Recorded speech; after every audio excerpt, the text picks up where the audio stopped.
Welcome to another episode of Bahamian Banter with the Social Tinker. And today we have a mom, a wife, a photographer, the one and only Ebony Robin. How you doing, Ebony? I'm doing okay. Thank you so much for making time for me today. You're welcome. Your minions are on the beach. We at Montague Beach today, and every Friday, what do you do with them? We go to the beach. Yeah. Yeah. That's a good mommy, eh? What a fact. My mommy used to take me too. How long we know each other, Ebony?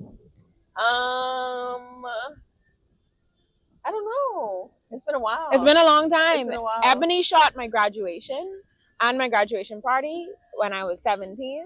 I'm 28. So you know me for a minute now.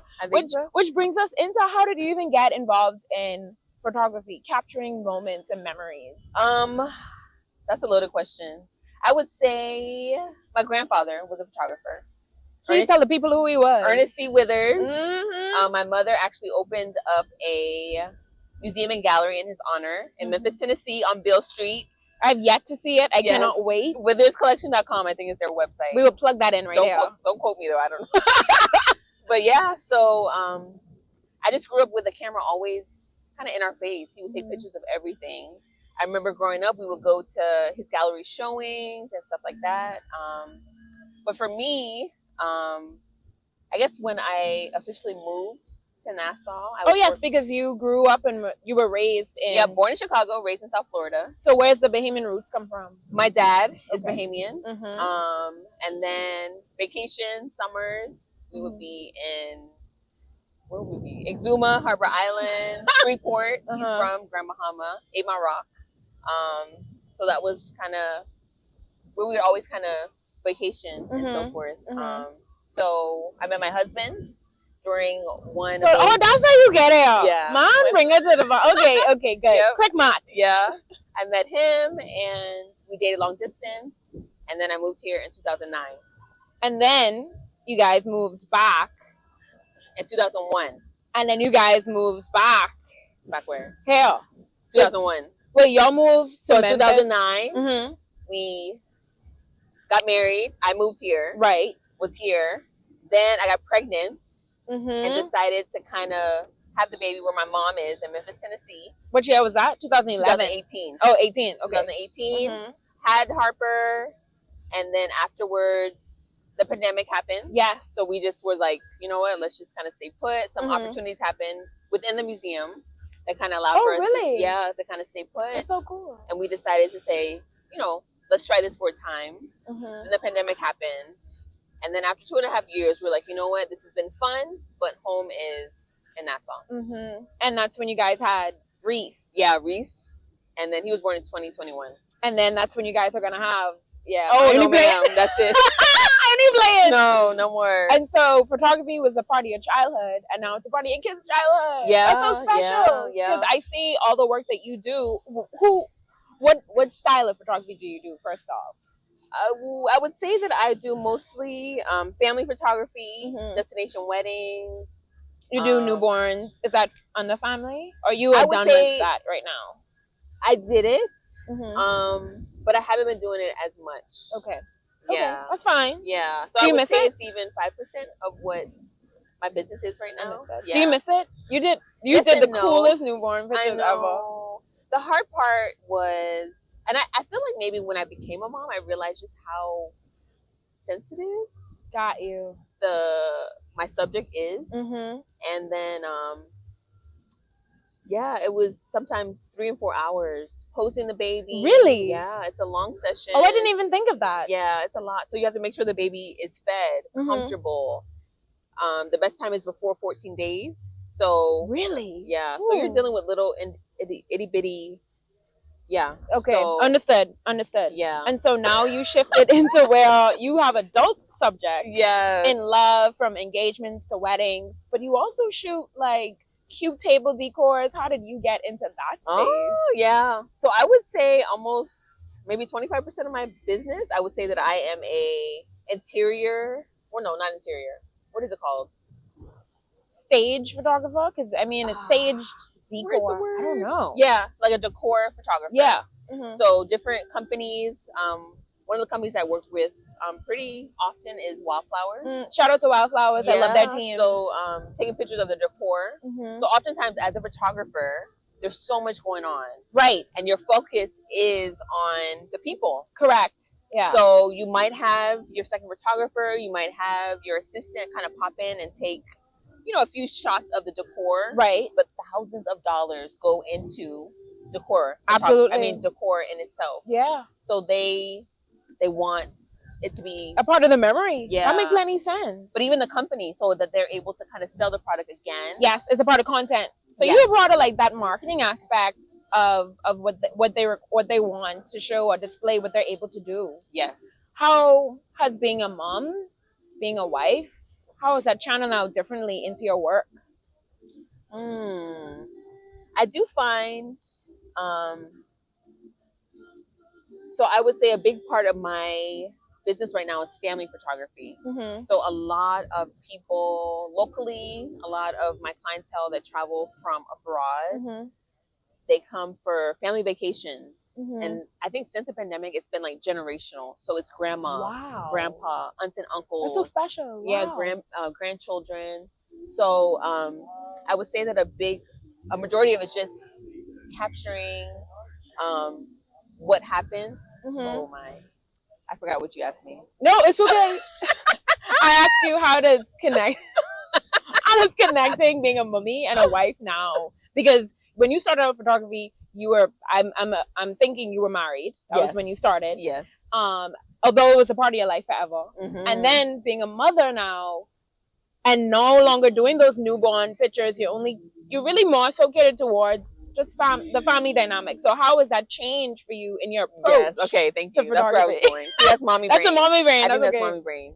I feel like I make sure to like the little moments. So then I find that like a toddler, 2 or 3 years old, giving mommy hugs. Aww. Rubbing daddy's face, telling mommy and daddy that they love them. Walking down to the beach and the shore, holding hands, looking at each other as the sunset goes down. I think of the type of photos and the type of moments that I would want cherished with my kids, things that I would want to remember forever. And I find that as they get older, like when you're in it, you'll find out when you have your own kids. When you're don't put that on me. Don't put that on me. When you're in it, you're like, oh, hurry up. But I remember my mom telling me when my daughter was like maybe 2 months, I'm like, I can't wait till she's 3 months. Because they set all these milestones. Yes. That she'll sleep better.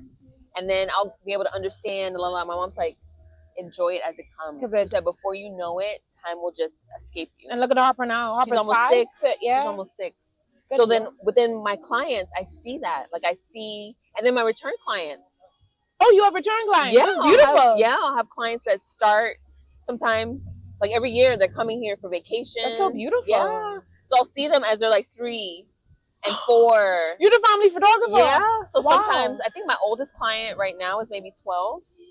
So then you kind of see how they transition into, being little people and then like, mommy, don't kiss me, like, So it's fun too to kind of see that aspect of it. How do you market your work? Because so many photographers, they capture the same things, romantic sceneries or engagements, weddings, whatever it is. How do you differentiate your work from another photographer? That's a loaded question. Right now it's currently just word of mouth. Okay. I'm really trying to be more social on social media. Okay. Are you a social person? Yes and no. Okay. I have like peaks and valleys. Okay. I feel like. Fair enough. Yeah. And I feel like social media is so intense. It is. Like, you're always wanting to show this positive aspect of your life, but it's not always positive. Correct. So, and as a photographer, you mostly capture positive moments too. So you're trying to figure out that balance of how do I share who I am? Yeah. But also show like who I am at work is not always who I am at home. Yeah. And what I'm having, like, what I had to deal with this afternoon. Like, so then that's an example. Like, you just don't know what to experience, what to expect with kids. So. So marketing, since it's been word of mouth, do you feel like it's been exactly what you needed then? The business flow, ebbs and flows, it's busy when it needs to be, and then just when you're like, okay, I need a break, you're able to separate, take that family holiday, or even that self-love day, because it's not so well published, I want to say, maybe. Yeah, I feel like this year has been more of like I'm learning. Okay. As my business grows, learning what I need. Well, the difference between needs and wants. Yeah. And what's important for myself, what's important for my family.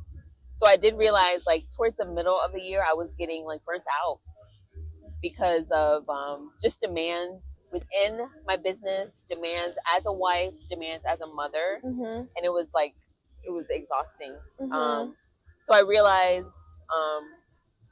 thankfully, I have a great partner. Like Eli is. You do. He's such a sweet guy. Oh my goodness. I just tell her, for God's sake, don't leave your good husband. Not that she was. I know. I just always tease married people and say, boy, when you got a good one like that, he's so sweet. He really is. So just realizing that I don't have to do as much. Yeah. You know, and that motherhood is such a big part of my life. And it right just now. won't end. Like that's the one job you have that just never ends. And my mommy used to tell me that all the time. I'll never stop being your mommy. I know. Duh, but I can't grasp that because I'm not a mom. Yeah. But I can't imagine what it's like to have to choose sometimes work and spending time with my kids. Yes. That seems like a loaded question. So how do you deal with mom guilt? I don't know. I'm trying to create this balance, right? So I love the wedding industry. I think it's so beautiful that people are able, especially those that travel. Well, I say anyone in general, really. You're investing so much in this special day, right? So, so I love it. But then I realized that a wedding photographer works 8 to 12 hours at times. Good Lord. So then, and I didn't edit it yet. That's not even editing. That's just being present. And so many personalities you have to be. You're a coordinator, your conflict resolution. It's just so much that goes on to a day. So I find that after a wedding, like, I'm exhausted. Like last weekend, I had a 3-day event. Right? I saw. 3-day event. Yeah. Sunday morning, I'm like, okay, I can rest, right? 7 o'clock, 7:30. Mommy, what's for breakfast? Mommy, what's for breakfast? And I just want to sleep. I understand. So I realized that I can't do what I used to do before I had them. So I had to. So right now I only take on like one weekend event a month. Okay. Wow, that is a big sacrifice. A month. Yeah. Mentally, physically, that's all I can do. Because you edit yourself all your pictures. Well, I do have a team. Okay, great. Yes. Okay. I would say I do 50%. Okay. Yes. Understood. But it's a lot. Because it's still a certain style that you add to it, to your photos. Yeah. That is a lot. Yeah. And I think it's so, I just want to say, I want to commend you for your entrepreneurship in being a mom. That's also another hat you wear, is being an entrepreneur, because it's different working for people as a photographer versus you hustling out there. You know, even though you have return clients, it's still a certain standard that you have to continue to set for them to even want to return. So I admire that. I appreciate that. But I also appreciate you being so self-aware of the importance of time. Yeah. And that, you know, the time you have with your kids, even with your husband, isn't here forever. No. And I think if people plan for the future, they wouldn't be so caught up in just present moments. It's so fleeting. It is. And I haven't seen your kids from when they were born. I saw them more like when they were 1, 2. But now to see them, I'd be like, boy, how old am I? if they 5, half of 5, I old girl. It goes by fast. Yeah. It was one event that I photographed, and I remember laughing. Like, you get so close to your clients, right? You're laughing when, you know, maid of honors giving their speech. You're crying as the groom gives his speech. Yeah. That's so special. Oh, you get emotional? Yeah. I feel like I take so much out of you. But then it's like, I feel like I'm immersing myself in other people's lives. When that day I missed out on parties for my kids. I missed out on taking them to weekend events. Yeah. So then it's like, I feel like I have such a short time with them right now. Yeah. You know what I mean? That I want to, and I feel like maybe in 4 years or so, Harper won't care that mommy's working on the weekend. But probably I feel like not. But right now. Yeah, but right now it's that pinnacle stage. we was talking about it earlier when I said I could literally remember the things my parents did when I was younger, the sacrifices they made. I learned a few. So yeah, Astrid, girl. No, and listen, no way did my parents make us feel guilty for wanting to be a part of so much of their life. Mm-hmm. We didn't ask to be here. I know. The invitation to come wasn't like, do you want to? We showed up and they showed out. And I'm so appreciative of that kind of community. Mm-hmm. And you too have that. And it's special because even having a husband that works full time, mm-hmm. I'm sure he's able to fill in certain spots where you really can't. Or it's a need for you to be elsewhere. Yes. Which brings me to, how do you make family goals around your kids? Because they're so young. Mm-hmm. So you have to kind of make goals for them. Because they don't know. Their goal could just be going to the beach every day. Yeah. And they're happy with that. How do you make goals for your family? Oof. I don't think we've actually written stuff like that. We haven't gone there yet. Okay. I know that we have like spiritual goals. Yeah. Yeah, that's an imperative goal to have. That centers you into everything else. Yeah. So we'll have a schedule. Mm-hmm. Every week we know Thursdays we're somewhere. Sundays we're somewhere. Right. Saturdays we're somewhere. So, but like, I don't know. I just want my kids to be good people. Oh. I just want them to be kind, honest, be mindful. Yeah, mm-hmm. honest. And they're not surrounded by that every day in school because you can't control the environment they're in. Yeah. And so, how do you like reset that every day? I don't know. It's hard. Yeah.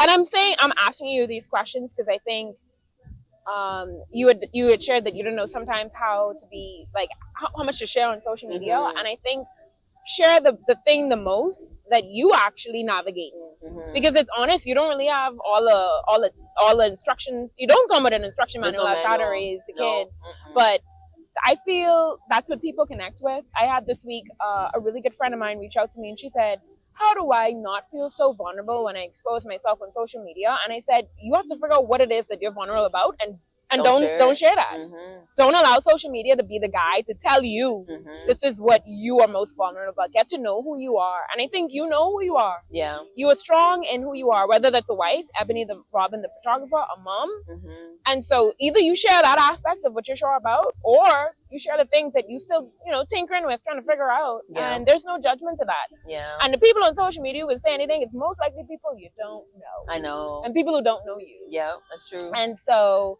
you're doing a great job. Thank you. And every time I see a post, I just be like, this mommy is work hard, because you do school pick up, school drop off. You do not drop off. Eli got that. Oh, he does? He does drop off. Eli, take that back. Let me not give her all the praise. You do school pickup. Yeah, I do pick up. You do after school stuff with them. Yeah, I'm sure y'all. I don't know if y'all tag team on homework. Because homework today for churn is where it's next level. It's like y'all got to do the homework. Yeah. It's really to see if y'all really attend to parents. Oh, it's a lot. And I even we had a parent-teacher conference, and the teacher's like, "Listen, we discussed this in school, so Harper knows what she's supposed to be doing." And you just was like, "Yeah, sure, but she's still only 5." Thank you. Okay, when she come home and it's our homework. It's our homework. It's a lot. Yeah. But when you talked about social media, this week I've been trying to be more present. Mm-hmm. There's a mentor that I have. She does family and newborn photography in Indiana. It's like this group, mm-hmm. where she kind of chimes in and gives information. Okay. But anyway, she had a call, like a Zoom call with all of the people in her mentoring group. Mm-hmm. And she said, you guys have to be social. You're selling your brand. Yeah. Yeah. People want to know who you are. To know why they should give you the money. Yeah. That makes sense. She said, you have to be posting every day. Mm-hmm. So one lady chimed in and she's like, well, what if you're fighting depression? What if you're fighting insecurity? Yeah. She said, you know what? You have to sit down and figure out, am I a stay-at-home wife, stay-at-home mom? Am I a full-time employee or part-time employee? Once you figure out those things. I love that. Yeah. She said, sit down and think about it. She said, so if you're full-time, that's 40 hours. You're working at anybody else's job, that's 40 hours. That's true. If you're working at a corporate company, they don't want to hear about your depression. No, they don't. They don't care about what's going on. They love to say it's a safe space. Yeah. But I mean, the safest space is home. Yes. Yeah. She said you need to go seek a doctor. Yeah. You need to get on the right medications. I like that though. Right? That's so self-aware. So that pushed me. That was like a wake-up call. Yeah. Okay, Ebony. This is my full-time job. I'm tired. I'm so tired, girl. I'm so tired. I know, because even today when you were like, what do I wear? Because I just be bumming it out. And I'm like, I haven't seen you dressed like a bum since. Girl. but that's because you are comparing yourself to who you were. Yeah. And who you are is exceptionally better than who you were, because now you have the capacity to literally love beyond yourself. Thank you. You did before, but now it's like you literally love 2 more people than anything else in the world, which extends to so many people. We get to be benefactors of that kind of love, because I and again, I don't have the experience. The only thing I have is animals, and I love my animals. Yeah. But when I see parents interacting with the kids, even today, I just was like, there's so much love. And I feel like I get it when my daddy be like, you can't understand the depth of my love for you. And so I love that you have a mentorship to remind you of the places of your emotions, because love can kind of overpower things. And it's good to know, like, if I struggle with anxiety, depression, and this is to the general public too, get the help you need. So you can go into society and perform. Because society don't make things that's anxious and depressing for you. No. You have to adjust to the norms of what that may look like. Yeah. And it's good to have that group. That I love that. Mentorship to me is really important. It is. It's essential. And you have to find a space of where people challenge you. You can't always be the same, because then you will show up the same and your success rate it diminishes over time, because things change. So that's awesome. I really like that. Yeah. How long have you or you see yourself working as a photographer? What is your next goal? And when you're like, okay, I wrapping it up, this has been fantastic. I don't know. Okay. Right now I found a new love with family photography. And I don't know if it's because, like, I see my children within my clients' children. And I even told Eli the other day, like, sometimes when I see grandparents, can you imagine going on a trip with your mom's parents and your dad's parents? That's so special. That's so special. I never experienced I never got to have that either. I never. So it's like, I don't know. Like, I'm truly enjoying this aspect of my business right now. In 5 years, I still see myself. That's beautiful. Yeah. I mean, your daughter can be with you. And she can be a little help. Well, listen, if she ain't already. She asked me to go on shoots with me. I'm like, no, not yet, because she's still very playful. But for our anniversary, we shared gifts, so we bought them gifts, and I bought them cameras. That is so sweet. You should see the photos that they have been. So I'm kind of training them to kind of. Wait, so for your anniversary, you guys give family gifts? Yeah. I love that. I know of one other family that does that. Shout out to the Paulson family that do it. My parents did that for us. Sweet. So yeah, Mommy, Daddy, that was something we look forward to. So it's something that we do for them. So that's so special. So I don't know. I do know that I would love to kind of venture out to see what else is out there in some aspects. Yeah, I mean, there's a whole world to capture. I know. There's so much beauty and beauty in things that other people may not find beautiful, but there's a market or niche market of people that do. Yes. And hey, I love to see when people capture like old time Bahamian history in this new era. Yeah. To see how certain pieces of history still is here. I love that kind of shot. Type of nostalgia. Yes. Yeah. Really so beautiful. Whatever it is you're doing, I can't wait to see. I'm happy that we got to spend time together. And I'm so excited to be a part of this journey, continue being a great mom and wife. Thank you. And just continue to be kind to yourself, because it channels through your work, and we get to be, the audience that you sell that to. So I appreciate you. I appreciate your time. Thank you. And I'm excited to see where you go. Thank you so much. You're welcome.